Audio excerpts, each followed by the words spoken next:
Not yet. Okay. All right, we are rolling live and welcome to this live stream. I'm Ed Woodstock, creating contents of all kind that we find interesting and connecting today with Kat Fulton. And Kat Fulton is going to tell us a little bit about the work that she does. And the title of this live stream is called Music is Medicine. And why is that a good title? Because music is medicine. At least it is for me. I can only speak to how powerful music has been during my life, whether it's to be able to change my mood, whether it was using practicing music as a form of meditation for me, whether it was I get a little choked up even thinking about saying this, going to my favorite place to play music with other people and to lift my Mm. voice in song as kind of like healing and a way to just connect to my own body and with other people in a communal type setting, almost like church in some ways. And I wanted to talk to you, Kat Fulton, about music because you work in music and you share your love of music on a professional level. And so I would love for you to, first of all, tell us who you are, a little bit about what you do, and then I just want to talk to you and riff a little bit about the power of music. Music is medicine, music is part of healing, and just your feelings in general about about music and how you feel about it, and just like you to share some of your ideas with the world. Thanks, Ed. Thanks so much for having me. I appreciate it. I love your presence, by the way. When you put a video out there, I watch it. So thank you for everything you're putting out there.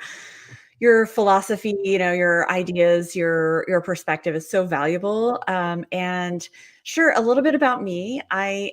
So music as medicine. I mean, this is such a broad topic, and I'm going to just kind of like refine it a little bit to give you an idea of where I'm coming from and my perspective. So, there are many avenues to take professionally to using music as medicine or using music in healing work. Mm, But the professional avenue that I decided to go down way back when I was in grad school is an established allied healthcare profession called music therapy. And so I became a board certified music therapist in 2005. And then I continued my music therapy work. Now, the specific thing about music therapy and the field of music therapy and the research base behind music therapy has to do with using music in a very specific way to treat individuals who have various conditions. Okay, so autism, Alzheimer's, mm, using music for in oncology. So when someone is getting their chemo, right? So and then from there, I built a private practice in San Diego, and we started working with older adults in all levels of care. So memory care, but also skilled nursing. We use music for pain management to reduce pain perception, to reduce anxiety perception within hospital settings. We worked in major hospital networks alongside nurses and the whole team, PTSD, OT. Some of the most cutting edge hospitals, medical hospitals out there, specifically rehab, have a team of PTSD, OT, right, which is physical therapy, speech therapy, occupational therapy, and MT, music therapy. And so I guess, just to give you an idea of my perspective, where I'm coming from, um, music therapy is really at the cutting edge of fitting into the Western medical model so that music therapy can be reimbursed by Medicare and private insurance companies and so forth. So there's a practical side to it. Now, I mean, being in Southern California and being as eclectic minded as I am and entrepreneurial weird as I am, I love studying all facets of music. But having that practical aspect of trying to fit into the Western model so that the money can all make sense and the funding can all work, that was a pretty big interest of mine.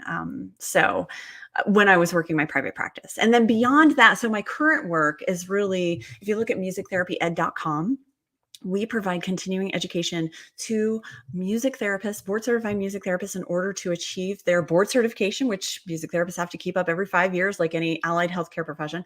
But also, we have customers who are medical doctors, we have customers who are social workers and nurses, and all sorts of various people within the medical setting, as well as in the psychiatric setting, so mental health, as well as in the school settings, so working with kids who are neurodivergent or on the spectrum.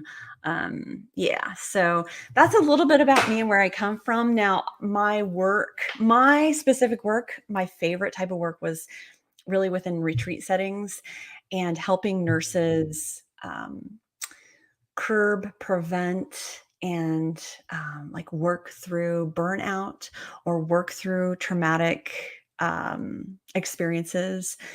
And so, as a person who was a first responder, you get like, there's something you can understand about people who are constantly getting inundated every day with emergency and trauma and seeing a lot of things that most people in the world just don't see.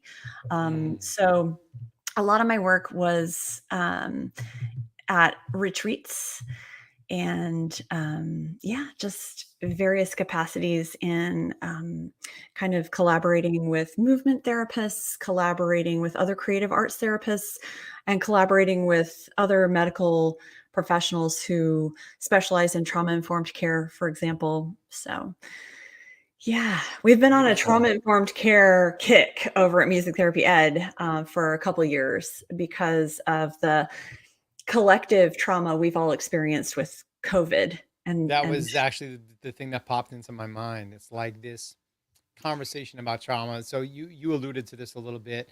I'm a former first responder, retired from the FDNY as a firefighter in New York City, having experienced my own trauma, not just personal trauma of my physical body being beat up and compromised, but then the mental, emotional ramifications of showing up to help people who are facing their worst nightmare and realizing that your profession calls you to face and to confront an extraordinary amount of trauma on a regular basis. And at first, it felt like, well, this is just my job. This is what I do.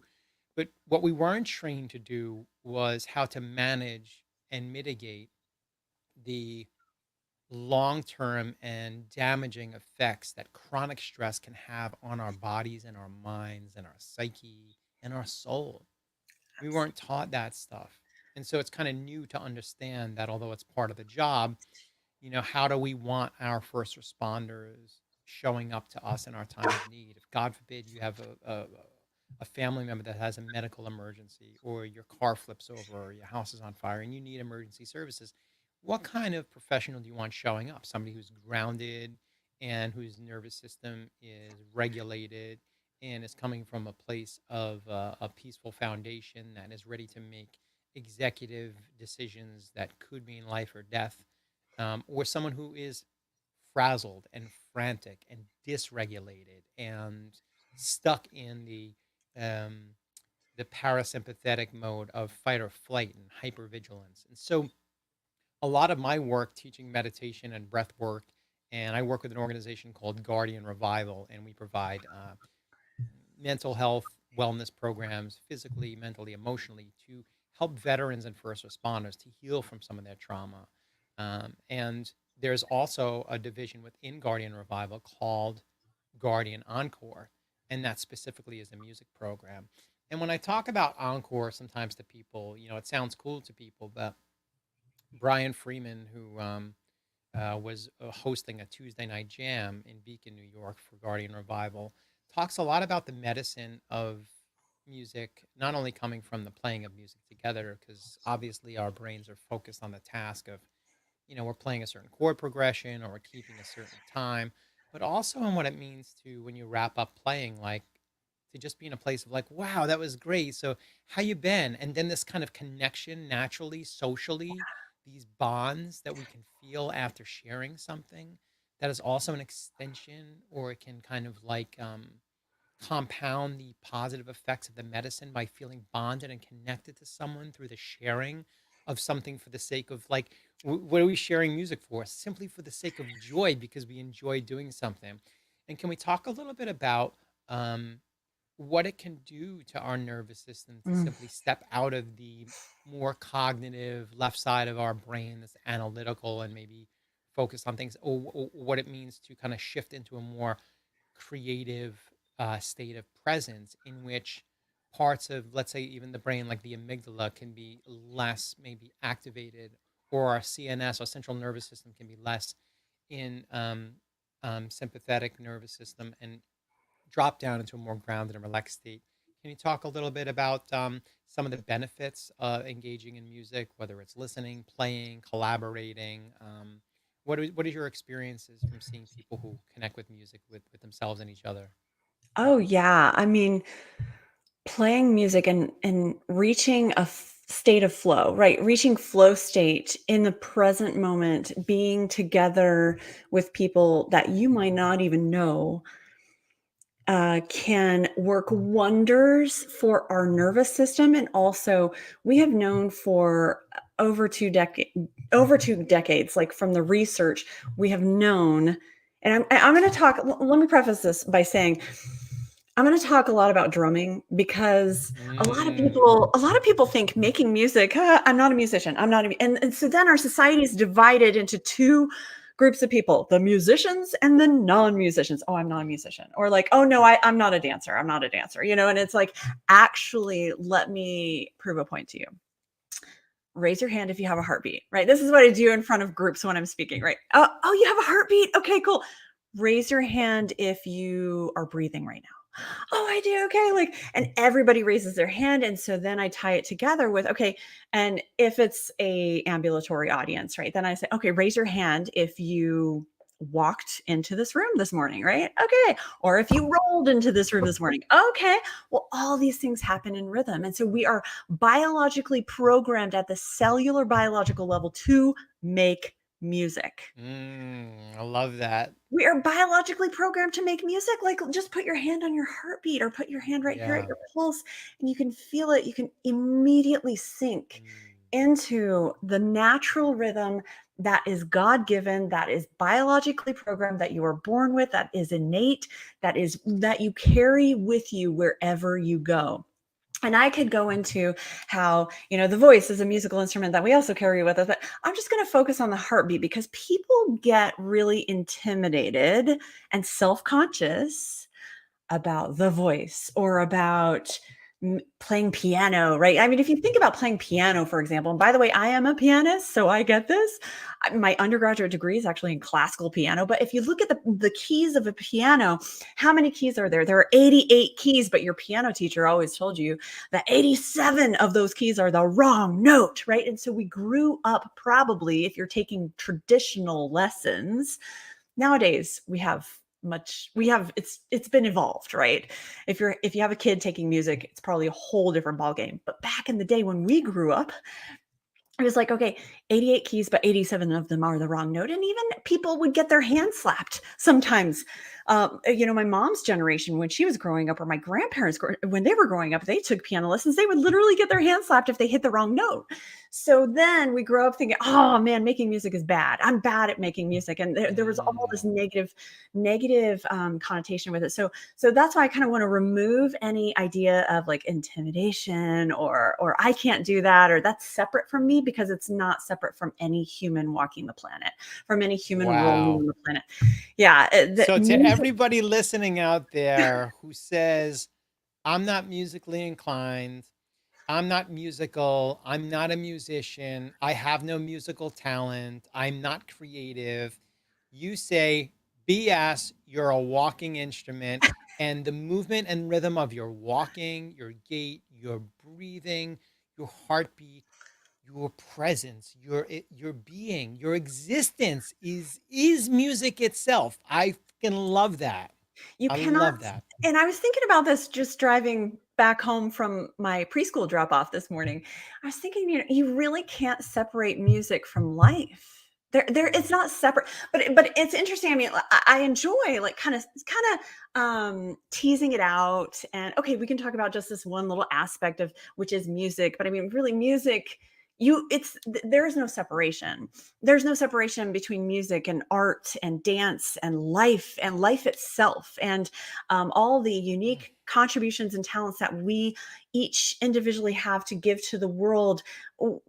None of those are actually separate from each other either. And so if I zoom out, then it's like this big conglomerate of this gorgeous web of humanity where we are all one. Ugh, But yeah, we are all one. I And love I that. think, yeah, I mean, Yeah, you know why? Because it's so resonant for me. mm, It reminds me of a couple stories. One, I would go over to Prospect Park here in Brooklyn and listen to the free concerts in the summertime, and it didn't make a difference what it was, whether it was something I knew about, a style, a genre of music that I had heard of or enjoyed or not. I would go over and check it out because I just love the vast spectrum of sound that can be created by this life experience, whether it's the wind through the trees or whether it's someone intentionally, putting notes into a sequence to create a specific sound. But just love sound in general, and some sounds can be annoying. We can even talk about that a little bit later. But I remember going over to a concert specifically, and it was a Bangladeshi artist, and I didn't know the person, I didn't know their music, but the crowd was massive and the place was packed and I was up in the front and the people were assuring me that the person you're about to hear is like the Michael Jackson of where they come from. And I heard this person sing and I didn't understand a word they were singing, but I knew exactly what they were saying. mm, Whether their heart was hurting and they were singing a love song, or whether they were talking about this exciting, impassioned experience that happened to them, or whether there was an intensity in their pursuit of self, whatever it was, I could, in the same way that you could watch two people on a screen have a conversation and the TV can be on mute, but energetically you can sense the tone of what's being communicated. And then the other more recent experience that I had was I recently traveled to Southeast Asia. Our friend Garrett from the Redbeard Accelerator recruited me as part of a filmmaking expedition.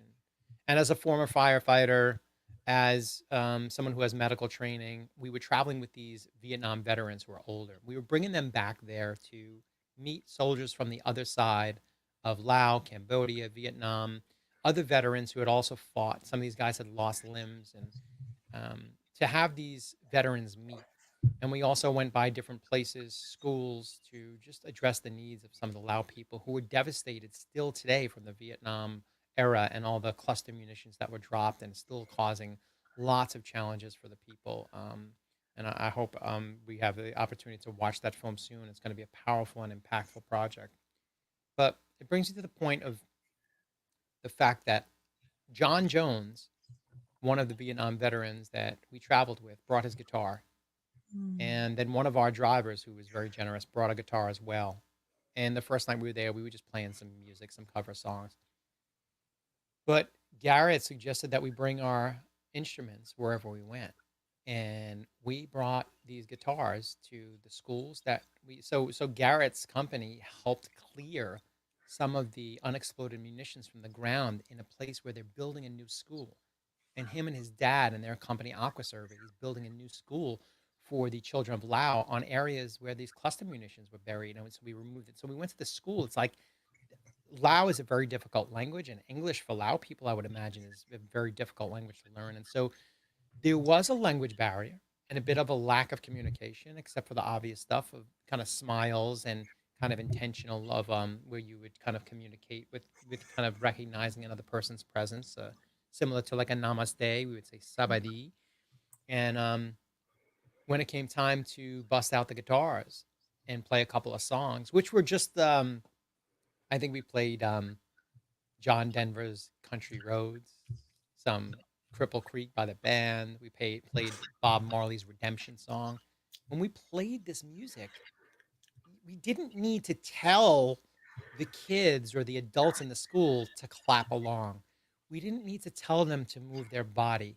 We didn't need to tell them to let their stress hormones drop and let this feeling of like it's actually coming Mhm. up in my body right now. I'm getting this little Yeah. charge. I feel it in like up. It lights up the whole front of me, making me feel Mhm. more connected. I'm getting a little glassy eyed. I'm getting my energies come up. Just the idea of talking about what it means to be influenced by playing the music, hearing, feeling, hearing, seeing in the periphery, people responding, and the people naturally clapping along to that rhythm, as you suggested before, this beat of who we are, this heartbeat, this rhythm of our breathing, our lifeblood coursing through us, and the connection that we had in that moment. Like there's no, it doesn't make a difference what language you speak. What should I say?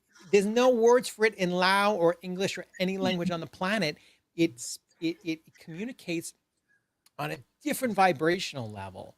And can you talk a little bit about what even happens in the physiological body when we maybe have our minds kind of like taken over by this like immersive experience of either connecting with our own bodies by playing music, singing songs with a certain intention and a certain resonance, um, or how it feels for maybe someone else that hears this, and even if they don't understand a word, they they know exactly what we're communicating, even if they don't know the words. What is happening inside of our bodies Yeah. and between us? Right, and, this is where I kinda got off track, a couple minutes ago because I just wanted to make sure that everyone knows, like, don't be you don't have to be intimidated, right? Like, don't be too intimidated by, "Oh, well, this is about music, it's not about me." I mean, actually, we are all biologically programmed to make music, but to speak to what is actually happening in the body when you're in this flow state or when you're starting to enter this flow state, there's this research we've had in the books for 20 years about they did this amazing thing where they did group drumming. Okay. Like I said, non-intimidating, totally accessible to anyone. Anyone can strike a drum with your hand. And so they went over some like real basic techniques. Like there's they're very basic techniques to hand drumming.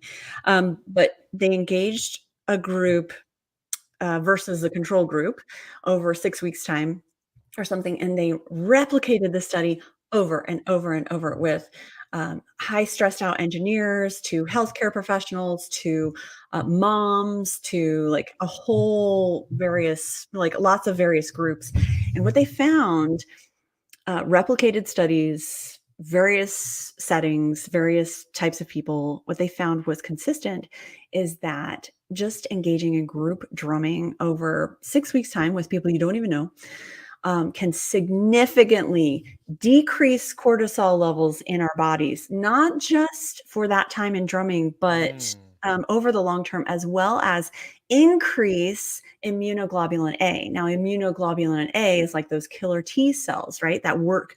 That it's your immune system in operation. So like killing cancer cells or flushing, helping to flush out the cancer cells, just get and I mean, I don't know if people watching know this, but like we might all have cancer cells in our body that are just constantly being flushed out, right? You don't have to be diagnosed with cancer to have some cells, some kind of like shady cells in our body. So we're constantly cleansing and flushing out the muck. And so increasing immunoglobulin A is really helpful in doing that. So all of this physiological stuff is happening. um, we've got also evidence that this happens as early as premature infants. Okay, so in in utero, yeah, yeah. well, yeah, and I mean, so premature infants in the neonatal intensive care unit, there's research, hard data that show using live music in order to help that infant self-regulate and habituate to various stimuli. Because the problem with premature infants is like stimulation, too much stimulation in all the forms, touch, so tactile, auditory, and visual, and the whole thing. It's like too much. They're used to just darkness and just yeah, right? But all of a sudden they're yanked out and they're into the real world, and It's really traumatic. So what they found is just providing that organized, predictable sense of live, calm, soothing music or sounds that emulate the womb sound can decrease all their stress and help them habituate. So when the doctors have to come in and do the heel sticks, which is really stressful, they self-regulate faster. So their heartbeat goes Mm. up and all their vitals like go up, and then they're able to come back down to homeostasis in a significantly faster amount of time. So we know this about premature infants. We know this about older adults. We know this about everyone in between. Okay. End of life and everything in between. That getting into that state, what's going on is that the analytical mind is given a rest, right? And in our American culture, we have definitely swung that pendulum whoosh, over to the way of and I'm not complaining, I'm just saying what is. I actually am very grateful for certain aspects of our culture, but we have definitely swung the pendulum into productivity, analytical, robotic. How can we systematize? How can we scale? How can we make this more efficient and effective, efficient and effective, and efficient and effective, right? And so, if you go to more cultures that are more connected with their families and their villages and their communities, it's different. It feels different. It lands different, and you're like, whoa, actually wouldn't that be kind of nice if I could get my friends together and my community together? I remember some of my most favorite times having parties, little gatherings at my little canyon apartment in San Diego. And we would just start a little drum circle and we would start singing Beatles songs or start singing, like you're saying, all those songs, John Denver, any of the ones that everybody knows, or even just humming, even just doing like a call and response, like, "Ooh," Yeah, we I talk about even how it stimulates the vagus nerve and how humming can just be good to kind of like almost like a cat purring. And but I want to back up a couple steps because you talked about the children or even the infants, and you talked about this idea of um, re-regulating or being in a state of possibly dysregulation, or should I say, in a stress response, and the ability to come back to homeostasis, which essentially describes exactly what we would call in the guardian community, the veteran and first responder community, something like operator syndrome, which would be someone who is stuck in a heightened state of reactivity, a heightened state of hypervigilance, and kind of stuck in there where their body is kind of stuck in a stressful state, and what it means for them to be able to get back into that homeostasis. And a lot of people talk about the different modalities that we can use. What can we do? We can practice meditation. We can practice breath work, which, as you already indicated, breath work is simply tapping into our natural rhythm. But there's also this opportunity to now recognize that, moving a little forward in what you had said before, the suggestion that you get together with your friends and bang a drum in the canyon is seen straight up as some kind of hippy dippy nonsense. Like, dude, don't you have something better to do on a Tuesday afternoon than to bang your drum? Like, get a job. And it's like this kind of, it's almost like this indication of like you're using this kind of like frivolous kind of pleasurable nonsensical thing, when in reality, if you just look at the history of our humanity, when we would have times of harvest and joy, we would gather around the fire and beat on the drum and dance around and sing songs and celebrate with gratitude the bounty of the harvest, the cycles of the moon, the changing of the seasons. When someone would die, or we would lose someone, maybe lose a battle, maybe we fought and died next to each other, or we protected our village and we won, we would celebrate um, both the joys of the harvest. We would celebrate the life and the loss and the grief and the sadness of our pain. together with rhythm, with music. And now, when things happen, we have like a wedding or a funeral or some kind of um, watered down version, impotent version, should I say, of what it means to celebrate, to mourn, to grieve, to gather. And a lot of people, and let me speak for myself here, a lot of people, when they go through grief or even celebration, but especially grief and sadness, after the funeral is over, they go home and they're by themselves and they feel alone and disconnected and isolated. And again, I want to speak for myself here. Mhm. Tough sometimes. Um, I can feel as if there's something wrong with me for Mm. continuing to carry sadness, for continuing to carry grief, and yet I'm alone by myself with it because the ceremony is over.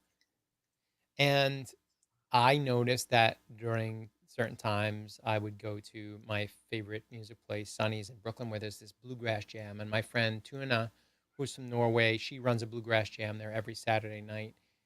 And in the beginning, I would just go and sit, and the sitting would just turn into this kind of feeling the sound, and it would turn into humming along with the with the song. Maybe it was something as simple as like "May the circle be unbroken," and I'd start to be unbroken by him, picking up on the sub. Now here I am escaping because I don't want to be in this isolation of this grief of the challenges in my life.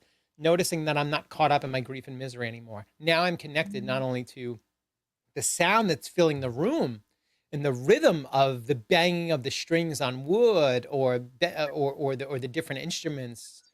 But I also noticed that now my voice is connected and it's resonating and vibrating with other people's voices in that room, and that feeling comes up in me. And now I'm not stuck in grief. The grief is still there, but I'm not stuck in it. And most importantly, I'm not alone with it. And to not feel alone, and if you listen to the lyrics of those songs, whether you listen to the lyrics or not, sometimes it's the chord progression that can have, switching to the minor chords, that they can have a more impactful um, resonance on us.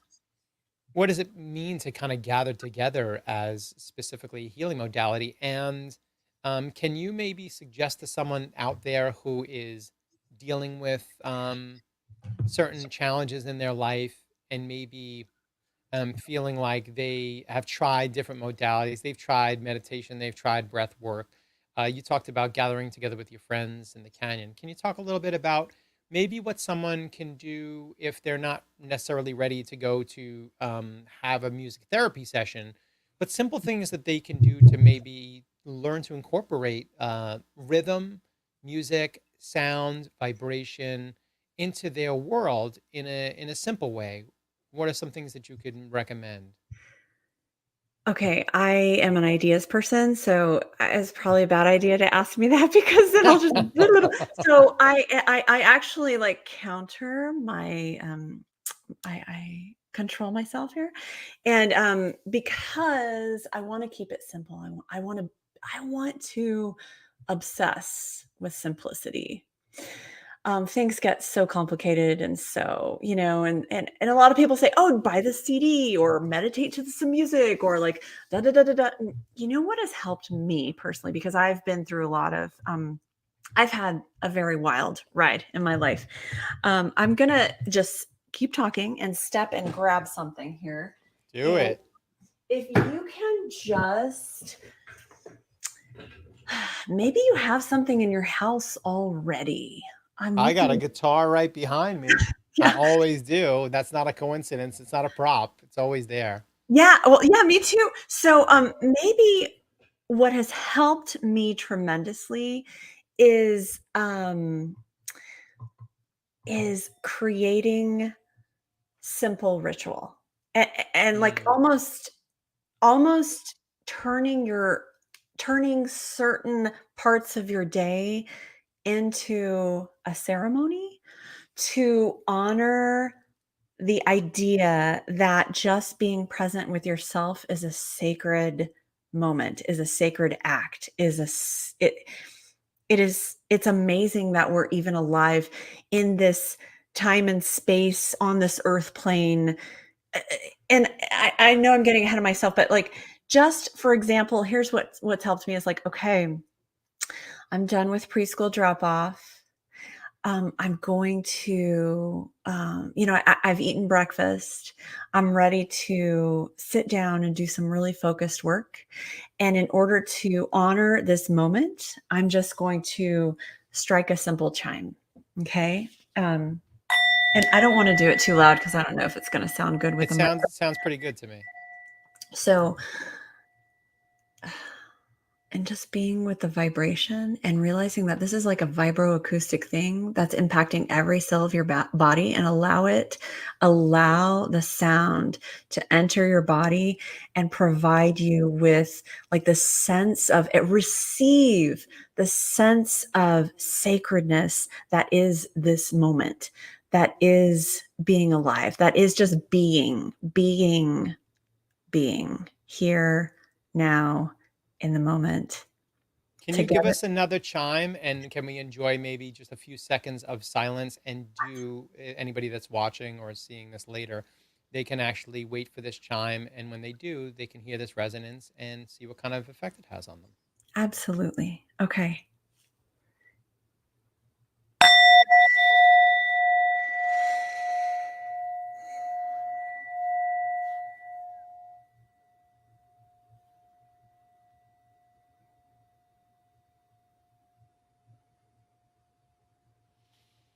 Hmm. So interesting you talk about, like, we talk about resonance, we talk about frequency, we talk about energy. And when we talk about those, and they're just terms that people throw around, they can seem kind of esoteric and kind of like, oh, what does that actually mean? But um, I I perceive life through these eyes. It it gets perceived. I draw breath into my lungs. As I release the air, I can change the folds of my vocal cords to either go low or high, or to create sounds. And when I create sounds, they go into this microphone. That diaphragm vibrates, sends that signal to your speakers. Your speakers vibrate, your eardrums vibrate. You hear the words I say, you understand the communication. What is that? It is just a sharing of vibration, of energy. Yet I could say something aggressive and hostile, and you would feel that. And if I said something loving and kind, you would feel that. If I said something hopeful and optimistic or uncertain, we can communicate. And when we're communicating, it's not just the words, it is the vibration, the sound, the energy that we create. So, anybody that wants to think about the power of vibration, of the sound you just made, and be like, how does hitting a bell make a difference? Well, I'm going to ask you, how does me changing the vocal folds in my throat to formulate words that we call them? We know that words fall short. They only represent, we when I say the word love, I intend it one way, but when it hits your ear, you Yes. perceive it how you perceive love. Right. And yet there are these kind of more universal sounds. You can pull me back if I go too far here. I saw something the other day about like 528, hertz being the healing frequency. Are there certain frequencies that can be healing and some that can be harmful? Or all sounds potentially healing and helpful? Or is there a range of certain sounds that can kind of affect our physiology in certain ways? Are there certain sounds that we can listen to that might? And I think, it's a rhetorical question, because yes, I personally know that as someone who spends a lot of time in nature when I can, whether it's the park here in Brooklyn or whether I'm upstate in Woodstock, that the power of sounds, whether it's water or the sound of the leaves through the trees, and sometimes that sound of the rain hitting the roof while you're Mm. sleeping, can just be this kind of really beautiful sound. Can you talk about how certain sounds can have an impact on us, and even talk about maybe some of the sound pollution that we have and our need to maybe Mhm. escape some of the toxic sounds of our environment if we live in urban areas, traffic or subways, or even tones of hostility and the way that we choose to speak to each other with the intention behind it. Can you talk a little bit about some of the sounds that we encounter on a regular basis and how we can maybe curate and create environments that can be healthy for our well-being and healing? Absolutely, absolutely. So I have several opinions. I'm going to try to organize them so this makes sense to the viewer here, the listener. So a couple of things. What we know from the research, um, when with premature infants, for example, okay, there are other studies that have been done, but they compared actually music to a control group of just sound, just, disorganized, unpredictable, just regular sound, right? Just hospital sounds, okay, in particular. And what they realized is that what we can generalize, there's not I hesitate to say, to generalize and say, oh yes, it's always frequency 580 that's going to da da da da. I hesitate to generalize like that. I know a lot of practitioners, they are so aligned with, yes, it's got to be at this frequency and it matches this color of visual stimulation and it matches this particular energy center of the body, chakra, whatever you want to call it. And but I hesitate to generalize because people are so different. But what they did find in some research is that the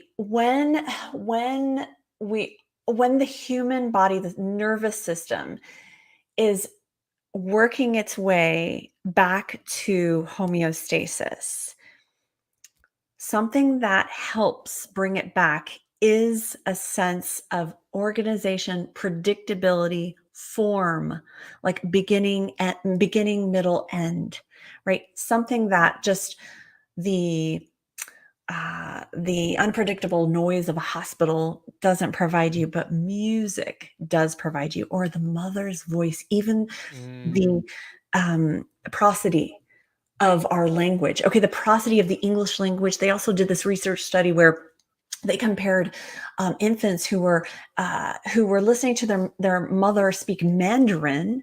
Okay, but then when they were born premature, they listened to English, and it was like obnoxious sound. It didn't follow the prosody of the Mandarin language, sure. right? So even the language, the rhythm of our language has a prosody, has like this predictability to it. So when we're returning to that homeostasis, uh, we typically prefer what we perceive as more organized sound. And it takes two. This is another reason why I don't like to generalize and just say, oh, yes, 440 is da, da, da, always the frequency, because it really takes two. So if you are a person, when you're receiving something and you're going to say, this is a bunch of crap. I already don't believe in it. Yeah. Okay. Prove it. Give it to me. Come on. I mean, I can't tell you how many engineers I've had in my life who have that perspective of like, okay, go ahead, lay on the meditation. Let's see if it works on me. Okay, go ahead, try to work me. And it's like, well, if you're going to go in with that attitude, so it really takes two to tango. It takes two to do the dance. And so what are you willing to receive? What are you open to Oh, receiving? mm, What are what and I'll tell you, even I have things that I consider averse that other people are like, oh, I mean, just they can just soak it in and it heals them and it helps them feel amazing. And I'm just like, oh, that doesn't work for me, but this other thing works for, or, and so that's why I I am constantly asking myself what I'm judging. Is what I'm judging helping me? Do I need protection in this moment? Is that why I'm judging this thing that is coming my way? Or is this thing coming my way? Is there potential for it to help me move forward and help me grow as a human and help me further reach homeostasis or help me continue to regulate my nervous system? So I'm for me and my personal growth, I'm constantly asking myself that question, right? So like I say, I don't like to generalize a whole lot, but I will say, I mean, there are certain things that really work with some people and that really don't work for other people. And That's a great way to, yeah. And there is a whole spectrum of people, and we can respond to different styles or genres of music. And again, as a form of communication, it brings to mind. I believe it was a TED Talk or one of these presentations. Bobby McFerrin did it, and he's a love guy that, him. yeah. So Bobby McFerrin did a thing. He gets on the stage and packed audience, hundreds, maybe thousands of people, Yeah. and he doesn't say a word. He just goes da da da da, and the audience goes da, and then he jumps in place and he jumps the opposite direction and he goes da da da da, and the audience goes da. And how do they know that? How did they know that? They didn't know that. They didn't know. That wasn't a cerebral thought. It wasn't a conscious process. It was this tapping into what is in us, this anticipation, these patterns, this flow state that you're talking about, where we're just more deeply connected. And this is a room of hundreds or thousands of people with a complete stranger, and he didn't need to speak their language. Yet everybody in the room simultaneously, without even being asked to participate, knew exactly how to respond with their voice, making a sound that nobody knew they were going to make 30 seconds previously. If that doesn't illustrate within it, like, I want to play the video, but I don't want to hijack the video, but check it out. Like, it's amazing. It was amazing. That kind of experience is a matter of us being reminded of that which we already know, but we might have forgotten, or helping Yeah. us unlearn, right? Unlearn the complicated complexities of the the modern day, fast moving, fast paced, gotta be efficient, gotta be effective, gotta be efficient. It's like unlearning that. Oh my gosh, we can just be really basic and simple, and this can be easy because we're all born this way. We're all born as one. Yeah, it's so Yeah. cool. And it circles back to the beginning of the conversation where you were talking about, like, having your knuckles smacked with a ruler if you hit the wrong note. It's like, there's no such thing, because there was no such thing as hitting a wrong note when Bobby McFerrin invited, without saying a word, invited people to join together with their voices to create a tonality of amalgam, a resonance of hundreds of voices together, and there was no such thing as a wrong note. Almost reminds me a little bit of, like, Bob Ross, the painter. Like, there are no mistakes. It's like, the contribution of sound is the intrinsic value of the participation and what it means to raise your voice together with other people, to just collaborate in aliveness, in vibration, in energy, and the expression of that, for no other reason. It's not telling a message, although it's communicating a lot. It's not saying something specific, although it's saying something very clearly. There's something happening that is bigger and greater than our ability to conceptualize and articulate with the use of words. And that's exactly the point. Is music exists because if we could say it in words and write it down, we wouldn't need music. Yeah. But we do need music. And it does have a power that transcends words, written words, spoken words. Singing it is a completely different feeling than saying it. There's a Why saying. is that? Yeah. There's a saying: when words fail, music speaks. There's Say another that idea. again for me, please. When words fail, music speaks. When I think words the author is fail. unknown. Yeah. But that's something that's it's a very prevalent quote in my field, in our profession of music therapy. But it is quite magical, isn't it? It's quite magical that everybody knows, but here's the other thing that I like to think of is we may not articulate it with words, but we get to assign meaning to it. So even us discussing this, right? We are assigning meaning. We are projecting our own ideas onto what this is and what this means to us. But someone else who has a totally different perspective, totally different vibe is working, coming from a whole different angle will assign it a completely different meaning. And we would have another absolutely deep, rich, intriguing, insightful conversation with a whole different meaning.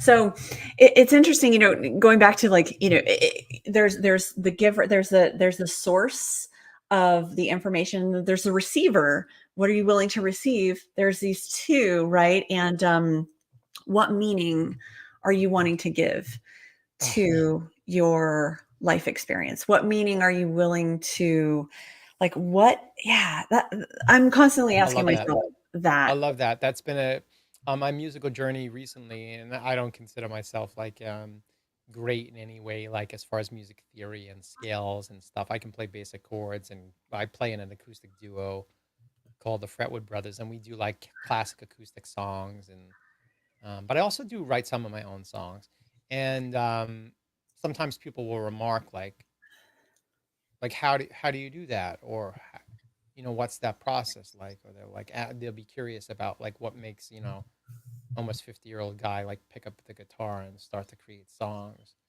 um and in very much it's always been this way for me, and I've heard other musicians speak about this before. I don't It's not me. Yeah. It is not. It does not belong to me. Like like Yeah. A B C do re mi fa sol la ti do.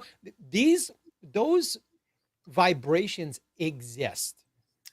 They don't exist because I spoke them into do re mi fa sol la ti do. They don't exist because I said them. They exist everywhere all the time. In the same way that I might look at a rainbow and see Roy G. Biv, but my eyes perception is not creating that spectrum of color. Those colors exist in the world. Those sound vibrations exist in the world. Those 12 notes with the half steps and all the, not to get into theory, but they exist. And what I simply do is, if I sing a song, I am simply plucking those vibrations that already exist out and arranging them together and presenting them in a certain pattern and format. But how dare I Right. Right.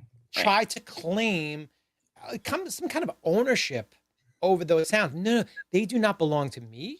They don't belong to Taylor Swift. They don't belong to Beethoven or Bach.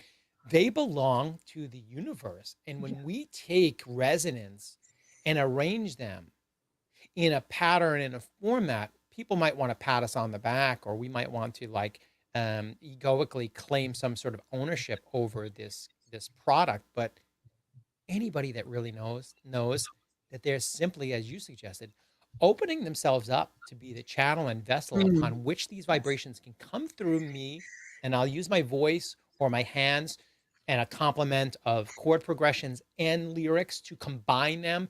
And if I can make a sound that's pleasant and people know it and sing along with me, even better, but not necessary.